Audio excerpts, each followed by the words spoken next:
The gap between the very richest and the rest of us is getting bigger. Why? A common belief is that it's good for us all if a small group of people earn an enormous amount of money. The theory is that their wealth trickles down to the rest of us. But this is a myth. In reality, money is sucked up from all of us into the pockets of a very small group of people. How does this happen?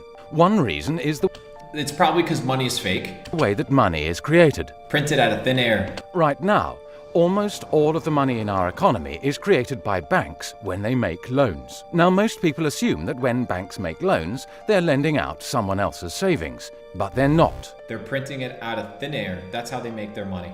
Instead, when somebody takes They deposit the money, right? Let's say you deposit $100 in the bank, they can print $1,000. out a loan, banks create new money electronically by typing numbers into their account.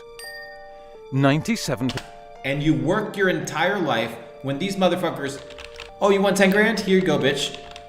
Sell me your life. of You're a all the peasant. money in our economy is created in 97% of your money is created as loans. It's fake. this way. As people take out loans from banks, the more loans people take, the more debt there is, and the more money there is. The shocking fact is, if nobody went into debt, there would be almost no money in the economy.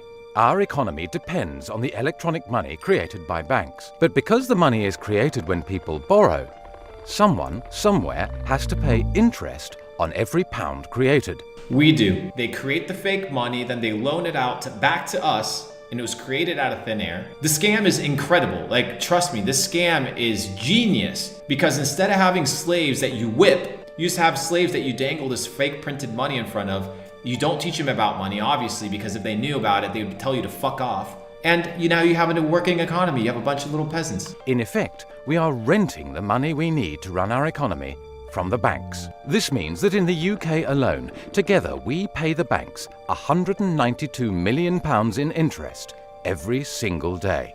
192 million pounds in interest is being paid. So they create fake money, and then the loans, right? Our hard work is compensated to these motherfuckers that print money out of thin air. And then you have the audacity to come and fucking talk to me that I don't know what I'm talking about. That these people that are entrepreneurs are scammers. Do you not see this? These motherfuckers created something out of thin air. And you're working at a McDonald's, slaving away your life. And because the debt is held mostly by the bottom 90% and wealth mostly by the top 10%, paying this interest transfers money from the bottom 90% of the population to the very top 10%. It sucks wealth and income from the rest of us up to the very lucky few.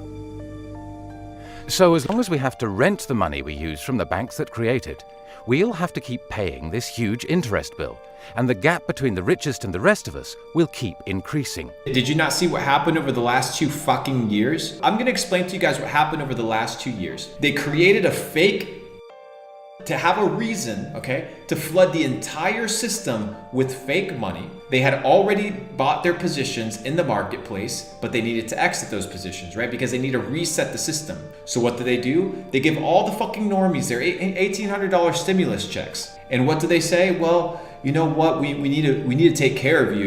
We need to pump some more money into the economy. So we print tens of trillions of dollars. We get into massive debt with the IMF. We get into the massive debt with the Federal Reserve. And then what happens? That money gets pumped into the market. The value of their shares goes up. They fucking sell, right? They fucking sell the very top, because of course they sell the top. Do you think they don't fucking know? They're the ones that create the bottoms. They're the ones that create the top. And then you're left what? Holding the fucking worthless ass bags because you don't understand how the game is played. And guess what happens? It goes from taxpayer money and lent money to cashed out and funneled to private industry and into the pocket of rich people. That's why rich people get richer and poor people get poorer.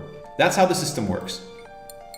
But how is it that W in we've the ended chat up if you're with a learning. sys- But how is it that we've ended up with a system in which banks have the power to create money? 1971, we took the dollar off of the gold standard. That's what happened. Since 1971, when President Nixon took the United States off what was left of the gold standard, the world has operated under a system of money known as fiat. The dollar, the pound, the euro are all government fiat currencies. Fiat is a Latin word meaning let it be so. It is the law that this government currency be money. Indeed, without that legal enforcement and the fact that we must pay taxes with this money, that dollar bill or that computer digit that represents a dollar would be pretty much meaningless. Only the government has the power to issue fiat money, but banks can create it through lending. Over the last 40 years, since this system of fiat money became the global norm, the supply of money has grown exponentially. In fact, we've seen the greatest growth in the supply of money in history. But who benefits? The banks benefit, the rich people benefit. Of course, those that have the power to issue money, governments and banks. Then, those companies and individuals that get this money early. They can spend it before the prices of the things they want to buy have risen to reflect the new money in circulation. I just explained this concept to you guys, it's crazy. In other words, they get services, products or assets cheap. And then they But sell it high. prices soon rise. So holders of assets such as houses or shares will then see gains without there necessarily being any improvements to the company or house in question. Often this can Inflation. lead to speculative bubbles.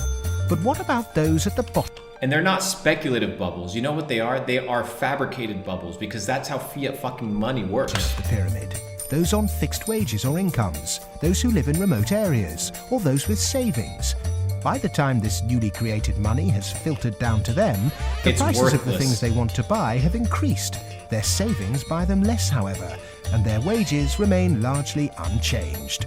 In some cases, they have to take on debt just to be able to afford the things they were previously able to buy, which means they have to go back to the banks. And get what? In reality, this More process loans. of creating money only redistributes wealth from the bottom to the top of the pyramid, and thus that ever-increasing gulf Because they print the fake money and then the interest, which is real, gets sent back to the bank, right? The hard-earned money, the interest, and that gets fucking pocketed. I'm teaching you guys how this entire thing works. You're not gonna learn this in school. You're not gonna learn this in the system. They wanna keep you blinded with, oh, Trump didn't pay his taxes. He didn't show his tax returns. Dude, do you think rich people pay fucking taxes? Rich people don't fake. between rich and poor It's ridiculous. gets bigger and bigger and bigger. For every dollar of GDP, for example, in the US, it also They print 9 or 10 of them. creates something like $5.50 worth of debt. Of the money in the world today, 97% of it is debt. The French philosopher Voltaire once said, "All paper money eventually returns to its intrinsic value, Nothing. 0."